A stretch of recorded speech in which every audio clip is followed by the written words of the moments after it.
प्रधानमंत्री आवास योजना के तहत घर कुल निर्माण के लिए भिवंडी तालुका में श्रमजीवी संगठन द्वारा पंचायत समिति के सामने एक दिवसीय धरना आंदोलन किया गया। इस आंदोलन का मुख्य उद्देश्य आदिवासी समुदाय की विभिन्न मांगों को सरकार तक पहुंचाना था, साथ ही आवास योजना से संबंधित समस्याओं का समाधान प्राप्त करना था।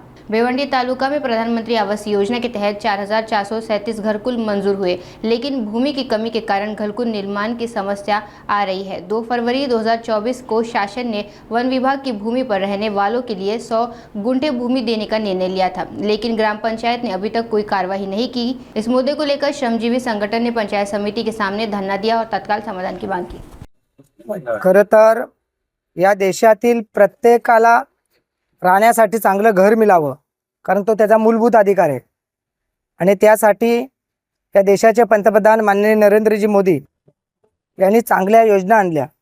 त्यामध्ये जनमन आवास योजना असेल, प्रधानमंत्री आवास योजना असेल, त्याचबरोबर मोदी आवास योजना, शबरी असे अनेक घरकुलाच्या योजना आल्या। परंतु या योजनांची अंमलबजावणी ज्या प्रकारे चांगल्या प्रकारे व्हायला पाहिजे ती प्रशासनाकडून होताना दिसत नाहीत। त्याचं उत्तम उदाहरण सांगता येईल की भिवंडी पंचायत समिती कार्यालयाअंतर्गत भिवंडी तालुक्यामध्ये 7,245 लोकांना घरकुलं मंजूर झाले 2024-25 या वर्षामध्ये। पहिला हप्ता या सर्व लोकांना मिळाला, परंतु त्यापैकी 7,245 पैकी 2,106 लोकांना दुसरा हप्ता वितरित केला गेला। 5,136 लोकांना अजूनपर्यंत दुसरा हप्ता वितरित केला नाही। त्यामुळे अनेक लोकांची घरं अर्धवट राहिली। आपल्याला कल्पना की 2 महिन्यानंतर पावसाळा सुरू होईल।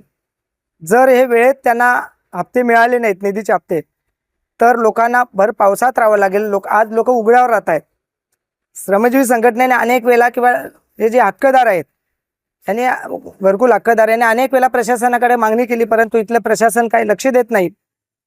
आतापर्यंत फक्त जे सांगितलं तुम्हाला की जवळपास 5,136 लोक अजून बाकी आहेत आणि यांचे रोज हप्ते टाकले जातात फक्त 200-300 लोकांना।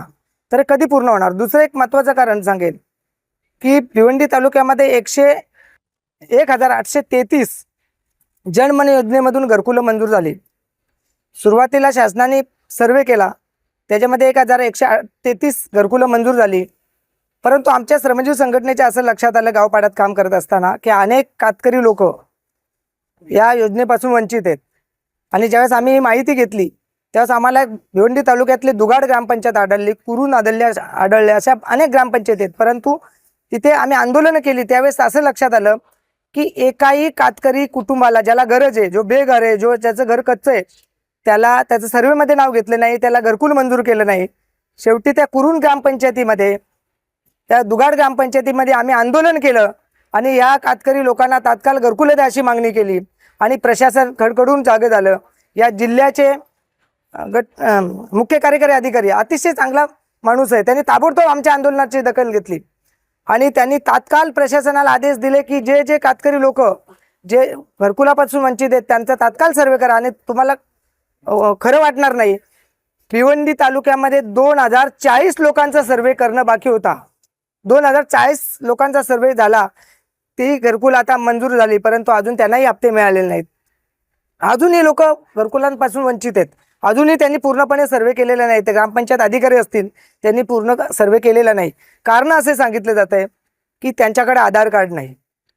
खरं तर महाराष्ट्र शासनाने पूर्वी जे जातीचा दाखला असेल, रेशन कार्ड असेल, विविध ज्या योजना असतील, विविध दाखले असतील, ते काढून देण्याची जबाबदारी महसूल विभागाकडे होती, परंतु ते आता ग्रामपंचायत ग्राम विकास विभागाकडे दिलेले आहे।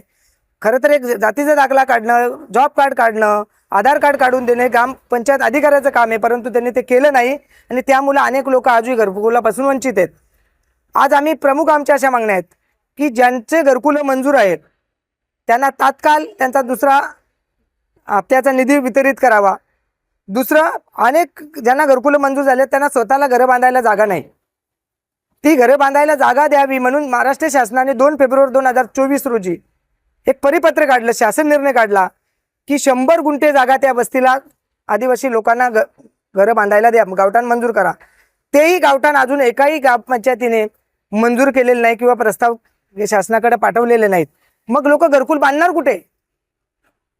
म्हणजे त्याची अंमलबजावणी झालेली नाही, ती तात्काळ करावी. गावठाणाची प्रस्ताव तात्काळ पाठवावेत आणि मंजूर करावेत.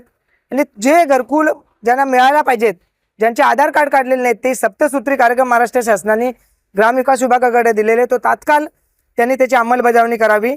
जोपर्यंत या मागण्या आमच्या आज पूर्ण होत नाही तोपर्यंत आम्ही हे आंदोलन असंच पुढे चालू ठेवणार आहोत.